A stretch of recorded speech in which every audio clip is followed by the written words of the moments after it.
నమస్కారం. ధర్మ సందేహాలు కార్యక్రమానికి స్వాగతం. అనునిత్యం ప్రేక్షకులకు ఆధ్యాత్మికపరమైన సందేహాలు కలుగుతూ ఉంటాయి. వాటన్నిటినీ నివృత్తి చేసే కార్యక్రమమే ధర్మ సందేహాలు కార్యక్రమం. అలాంటి ఎన్నో సందేహాలను ప్రేక్షకులు ఉత్తరాల ద్వారా, ఈమెయిల్స్ ద్వారా మాకు రాసి పంపిస్తున్నారు. మరి వాటన్నిటికీ సమాధానాల్ని చక్కటి శాస్త్రీయ పరంగా అందిస్తున్నారు ఇక్కడికి వస్తున్న ప్రముఖులు. మరి ఇవాల్టి ధర్మ సందేహాలు కార్యక్రమంలో ధర్మ సందేహాల్ని నివృత్తి చేయడానికి మన ముందున్నారు శతావధాన శేఖర, కాశీ కవి, విద్యావారిధి శ్రీ పాలపర్తి శ్యామలానంద ప్రసాద్ గారు. మరి వారిని అడిగి ఇవాల్టి ధర్మ సందేహాలను నివృత్తి చేసుకుందాం. నమస్కారం గురువుగారు. సమస్త సన్మంగళాని భవంతు. శ్రీమాత్రే నమః. గురువుగారు, మొదటి ఉత్తరం చూద్దామండి.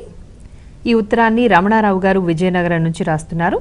మాసికాల రోజున ఇంట్లో నిత్య పూజ చేయవచ్చునా అని అడుగుతున్నారండి. తెలియచేయండి. మాసికాలు అనేవి పితృకార్యాలు, నిత్య పూజలేమో దైవ కార్యాలు. మాసికాలు పెట్టేటువంటి వారు ఆ సంవత్సర సూతకాన్ని కలిగి ఉంటారు. 12 నెలలు వారు 12 మాసికములు, అట్లాగే త్రైపక్షికం, ఓన షాణ్మాసికం ఇవన్నీ కలిపి షోడశం 16 పెట్టిన తర్వాత వారు ఈ సూతకం నుంచి విముక్తులు అవుతారు. కాబట్టి ఈ మాసికాలు పెట్టేటువంటి కర్తలు వారు సంధ్యావందనాదులు తప్పకుండా చేస్తూ ఉండాలి. అవి నిత్యము చేసేటువంటివి. వారు ఆ 10 రోజుల తర్వాత మైల వెళ్ళిన తర్వాత తప్పకుండా సంధ్యావందనాదులు వారి అనుష్ఠానములు అవి వారు చేసుకోవాలి. ఈ మిగిలిన దేవాలయములకు వెళ్ళటం ఇటువంటి వాటికి ఏటి సూతకం అనేది వర్తిస్తుంది. కానీ ఈ నిత్య పూజలకు మాసికం పెట్టబోయే ముందు సంధ్యావందనము అవి మానుకోమని కానీ, సంధ్యావందనం మానుకుని పితృకార్యం చేయమని కానీ మనకు ధర్మశాస్త్రం చెప్పటం లేదు. కాబట్టి తప్పకుండా ఇవి చేసుకుని భక్తి శ్రద్ధలతో పితృదేవతలకు పెట్టేటువంటి మాసికాలకు వారు కూడా సంతోషిస్తారు. అందుకని మానుకుని పెట్టమని అక్కడ చెప్పబడలేదు. తప్పకుండా సంధ్యావందనాదులు చేసి తీరాలి. దేవాలయ దర్శనానికి మాత్రం వెళ్ళొద్దు అంటున్నారు. దేవాలయ దర్శనము, అక్కడ తీర్థ ప్రసాదాలు తీసుకోవడం, అక్కడ పూజలు చేయించడం అవి చేయకూడదు. గురుగారు, మరో ఉత్తరం చూద్దామండి. ఈ ఉత్తరాన్ని రాజేశ్వరి గారు బరంపురం ఒడిషా నుంచి రాస్తున్నారు. పెరటిలో వేప చెట్టు తీసివేస్తే కీడు జరుగుతుందా అని అడుగుతున్నారు. తెలియచేస్తారండి. నమ్మకానికి సంబంధించిన విషయం. మనం పెంచేటువంటి ఏ వృక్షాన్నైనా తీసివేయటం అనేది మంచిది కాదు అని మనకు ధర్మశాస్త్రం చెప్పిన, పెద్దలు చెప్పిన, అది స్వయంచేత్తు అసాంప్రతం విషవృక్షోపి సంవర్ధ్య స్వయంచేత్తు అసాంప్రతం అని అంటాడు మహాకవి. కాబట్టి విషవృక్షాన్నైనా మనం పెంచి మళ్ళీ మనం కొట్టివేయడం అనేది సరైన పద్ధతి కాదు అని అన్నారు. అటువంటిది వేప చెట్టు అమృత వృక్షం. వేప గాలి కానీ, వేప వృక్షంలో ఉండేటువంటి ప్రతి అంశము కూడా, వేప వేరు కానీ, వేప బెరుడు కానీ, వేప ఆకులు కానీ, ఇవన్నీ కూడా మనకు ఎన్నో రకాలుగా ఆరోగ్యాన్ని ప్రసాదించేటువంటివి. కాబట్టి వేప చెట్టుని వీలైనంత వరకు కొట్టివేయకుండా ఉండటం అనేది, కొట్టివేయవలసి వస్తే కొన్ని ప్రత్యేకమైన రోజులు, తిథులు ఇటువంటి వాటిని గమనించి అటువంటిప్పుడు మాత్రమే ఆ చెట్టును కొట్టి ఆ దోషాన్ని తొలగించుకోవాలని. ఒక చెట్టుని కొట్టివేసేటప్పుడు మళ్ళీ మరొక చెట్టుని నాటడం కూడా సత్సంప్రదాయంగా చెప్పబడింది మనకి. ఇప్పుడు ఏదో ఇది రాజకీయంగా జరిగేటువంటిది కాదు, అనాదిగా మనకు చెప్తున్నటువంటిది. మనం ఒక చెట్టుని కొట్టివేసేటప్పుడు ఆ చెట్టుని ప్రార్థించాలని, ఆ చెట్టు యొక్క అనుమతి తీసుకోవాలని ఇవన్నీ కూడా చెప్పబడ్డాయి.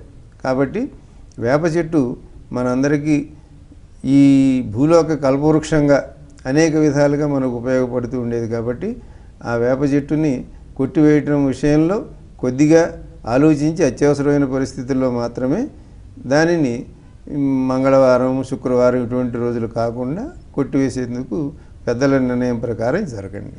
అంటే కొట్టివేయడానికి ముందు ఏదైనా పూజా కార్యక్రమాలు ఉంటాయంటారా? ఆ చెట్టుని ప్రార్థించాలి, ఆ చెట్టుకు నమస్కరించాలి. ఈ మనకు ఉన్న అవసరాలను బట్టి ఈ చెట్టును కొట్టివేయవలసి వస్తుందని ఆ చెట్టుని ప్రార్థించి మళ్ళీ మరొక చెట్టుని పెంచుతామనేటువంటి ఒక హామీ కూడా మనం ఇవ్వాలి. అప్పుడు మాత్రమే ఆ చెట్టును కొట్టాలి. అది చెట్టు సూర్యోదయానికి ముందు కానీ సూర్యోదయం తర్వాత కానీ కొట్టకూడదు. చెట్లు నిద్రపోయేటువంటి సమయం కాబట్టి చీకటి పడ్డాక చెట్లు కొట్టకూడదు. అట్లాగే వెలుతురు రాకముందు సూర్యోదయం కాకముందు కొట్టకూడదు. అందువలన సూర్యునికి నమస్కరించి ఆ వృక్షానికి నమస్కరించి మనం ఆ చెట్టుని, అది లక్ష్మీదేవిగా మనం వేప చెట్టుని భావిస్తాం.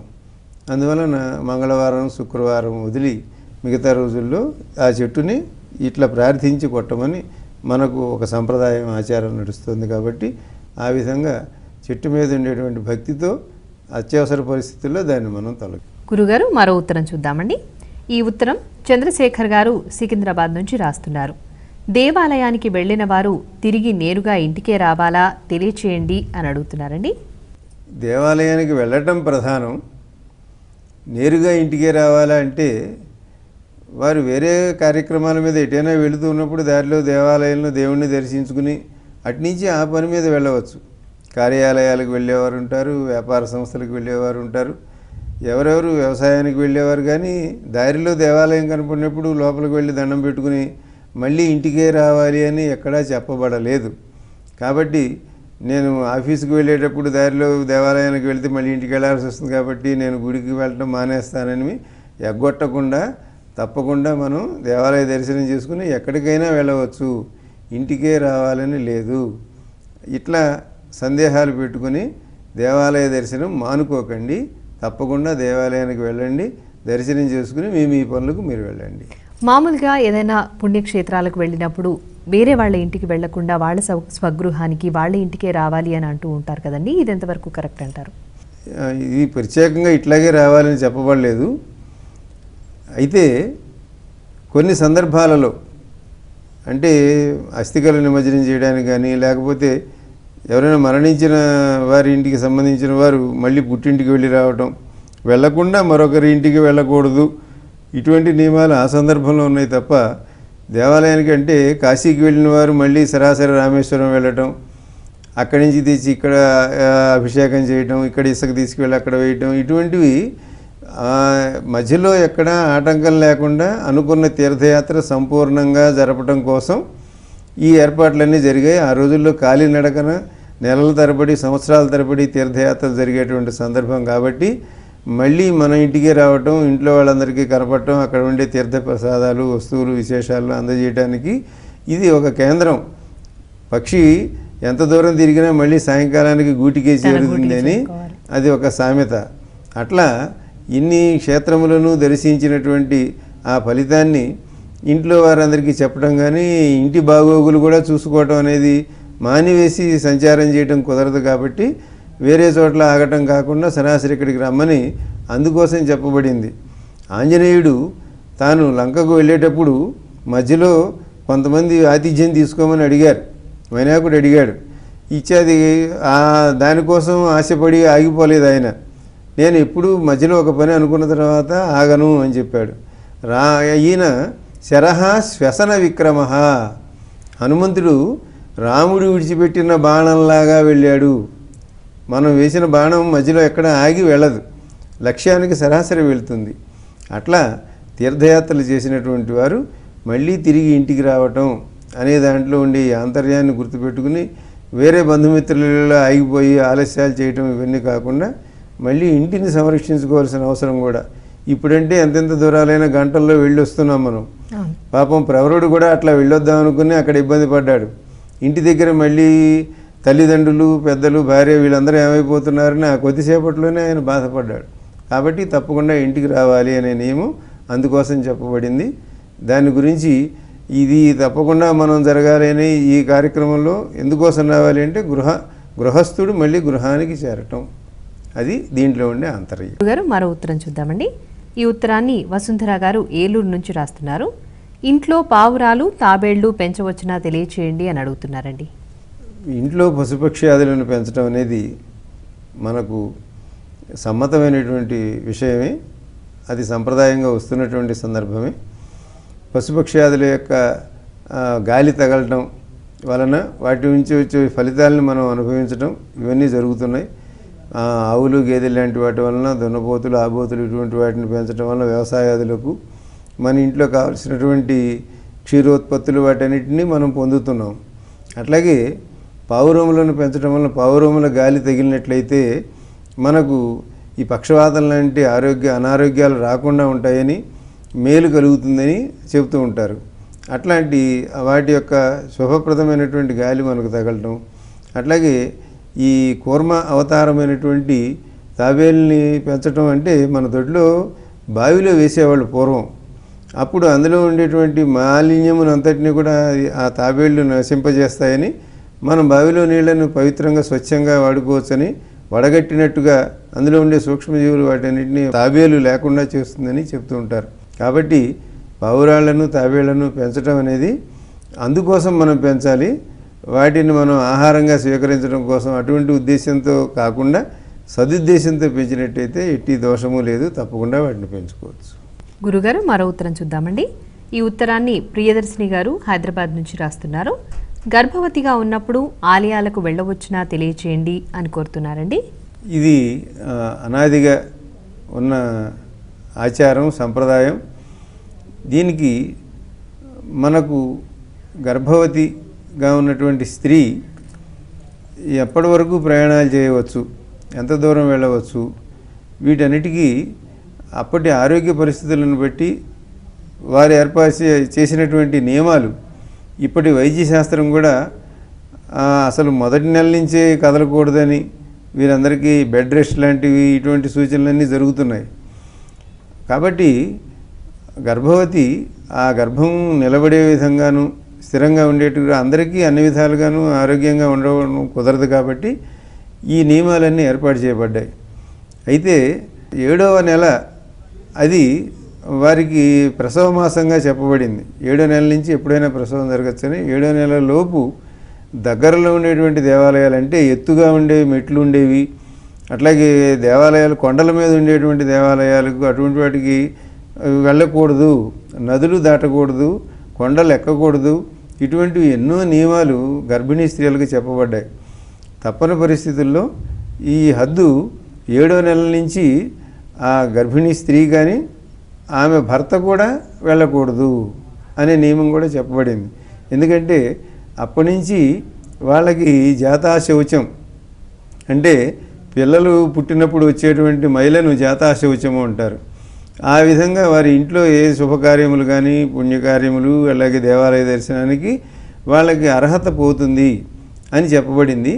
ఎందుకోసం అంటే జాగ్రత్తలు తీసుకోవడం కోసం, ఇల్లు కదలకుండా ఉండటం కోసం, ఆరోగ్యం కోసం, వీటన్నిటికీ మరి నదులు లాంటి వాటికి పర్వతాలు ఎక్కేటప్పుడు కలిగేటువంటి అలసట కానీ ఇటువంటి వాటిని అన్నింటినీ గర్భిణీ స్త్రీలు పొందకూడదు అనే ఉద్దేశంతో చెప్పబడింది.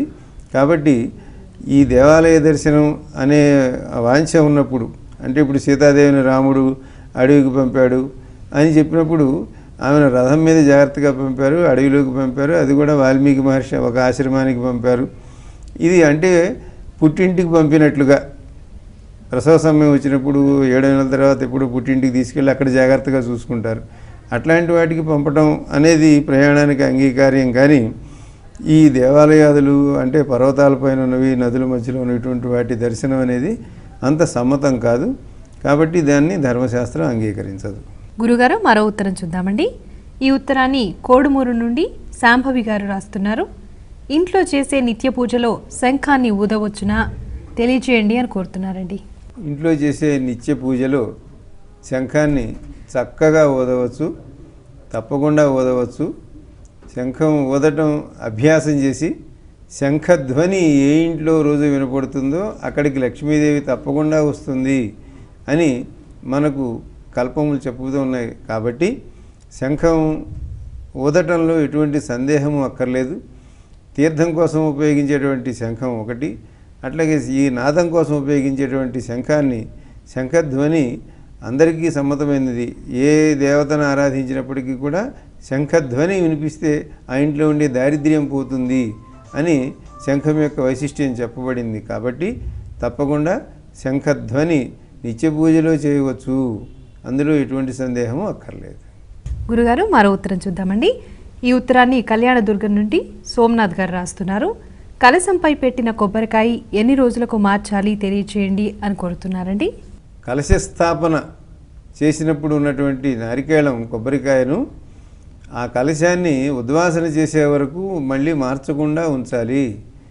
దాన్ని పూట మార్చవలసినటువంటి అవసరం లేదు. కాబట్టి మీరు నవరాత్ర వ్రతాలు చేసిన, దేవి నవరాత్రాల్లో కానీ గణపతి నవరాత్రాల్లో కానీ ఇటువంటిప్పుడు ఏదైనా ఒక దానికోసం కలశ స్థాపన చేస్తాం. ఆ కలశ స్థాపన చేసిన దాంట్లో ఉండే నారికేళ ఫలం యొక్క ఉద్దేశం కూడా అది. వేరే పండ్లు అయితే ఒక రోజుకి 2 రోజుకి పాడైపోవటం, వాటిని మార్చవలసి రావటం ఇటువంటివి ఉంటాయి. కానీ నారికేళం అనేది సంపూర్ణమైనటువంటి ఫలం, అంతేకాకుండా అది స్థిరంగా ఉండేటువంటి ఫలం. కాబట్టి ఒకసారి మనం కలశ స్థాపన చేసిన తర్వాత అక్కడ నారికేళాన్ని నుంచి దానిపైన వస్త్రము పుష్పాక్షతలు అన్నీ ఉంచిన సమయం నుంచి మళ్ళీ మనం ఆ వ్రతం అనుకున్న సంకల్పం నెరవేరే ఉద్వాసన చెప్పినప్పుడు మాత్రమే కలశ ఉద్వాసనప్పుడు దాన్ని తీయాలి తప్ప మధ్యలో మార్చవలసినటువంటి అవసరం లేదు, మార్చకూడదు. గురుగారు, మరో ఉత్తరం చూద్దామండి. ఈ ఉత్తరాన్ని లక్ష్మి గారు కాకినాడ నుంచి రాస్తున్నారు. పూజా మందిరంలోని దేవుళ్ళందరికీ ఒకే నైవేద్యం పెట్టవచ్చునా తెలియచేయండి అని కోరుతున్నారండి. పూజా మందిరం మన ఇంట్లో ఉండేది. రోజు మనం చేసేటువంటి నిత్య పూజలకు ఉపయోగించే మందిరంలో మనం చేసేటువంటి మహానైవేద్యం ఒక్కటే ఉంటుంది తప్ప ఒక్కొక్కరికి ఒక్కొక్క మహానైవేద్యం పెట్టడం అనేది కుదరదు. మనం చేసే అనుష్ఠానాన్ని బట్టి మనం ఏ దేవతకు మనకు మంత్రములు ఏవైతే ఉపదేశించబడినవి ఉన్నాయో వాటికి చేసేటప్పుడు విడివిడిగా వారికి ఆ పంచపూజ క్రమంలో ఉండేటువంటి నైవేద్యములు ఏదైనా శుష్కఫలం కానీ అంటే ఎండు ద్రాక్ష లాంటివి కానీ ఇటువంటివి ఏవైనా నైవేద్యం పెట్టడం అనేది అది విడివిడిగా జరిగేటువంటి సందర్భం. అంతే తప్ప మహానైవేద్యం మాత్రం ఆ ఇంట్లో ఉన్నటువంటి దేవతలందరికీ ఒకే నైవేద్యం తప్ప ఒక్కొక్కరికి వేరువేరుగా పెట్టాలని మన ఇంట్లో ఉన్నటువంటి రాముడికి ఒకటి, శివుడికి ఒకటి, విష్ణువుకి ఒకటి, ఇట్లా మనం ఎన్నో విగ్రహాలు పెట్టుకుని కానీ ఇవన్నీ చేసిన అన్నిటికీ మాత్రం నైవేద్యం ఒకటే మహానైవేద్యం అవుతుంది. అది మిగతా విడివిడిగా మనం చేసేటువంటి ఉపదేశమైనటువంటి మంత్రాలకు చేసే అనుష్ఠాన సందర్భంలో మాత్రం వారికి సమర్పించేవి ఈ చిన్నవి అంటే చిన్న బెల్లం ముక్క కానీ లేకపోతే ఇటువంటి ఎండు ద్రాక్ష లాంటివి కానీ వీటిని పంచపూజ మధ్యంలో చేసేటువంటి నైవేద్యాన్ని ఆ విధంగా చేస్తాం. మహానైవేద్యం మాత్రం అందరికీ చేస్తాం. ఇందులో మనం విడివిడిగా పెట్టలేకపోతున్నాం అని అనుకోవాల్సినటువంటి అవసరం లేదు. అందరికీ ఆ సందర్భంలో మాత్రం అట్లా చేయొచ్చు. అయితే పితృకార్యాల్లో మాత్రం ఒకే 4 పితృకార్యాలకు ఒకే ఆహారం వండి పెట్టకూడదు, ఎవరికి వారికి వేరే ఉండాలి తప్ప దైవములకు మాత్రం మన పూజా మందిరంలో ఉన్నటువంటి వారికి అందరికీ మహానైవేద్యం పెట్టడం తప్పు కాదు. అన్ని చోట్ల జరిగేది అదే, అట్లాగే చేయండి. మీ విలువైన సమయాన్ని వెచ్చించి మా ప్రేక్షకుల సందేహాలకు శాస్త్రీయపరమైన సమాధానాన్ని అందించినందుకు గాను ధన్యవాదాలండి. శుభమస్తు, సమస్త సన్మంగళాని భవంతు. చూశారు కదండి ఈనాటి ధర్మ సందేహాలు కార్యక్రమాన్ని. మరి మీకు కూడా ఆధ్యాత్మికపరమైన సందేహాలు కలిగితే మాకు రాసి పంపించండి. మా చిరునామా ధర్మ సందేహాలు, కేర్ ఆఫ్ భక్తి TV, road number 92, Jubilee hills, Hyderabad 5,96,000. మా ఇమెయిల్ ఐడి bhaktihyd@gmail.com. ఇది ఇవాల్టి ధర్మ సందేహాలు కార్యక్రమం. రేపటి ధర్మ సందేహాలు కార్యక్రమంలో మళ్ళీ కలుద్దాం.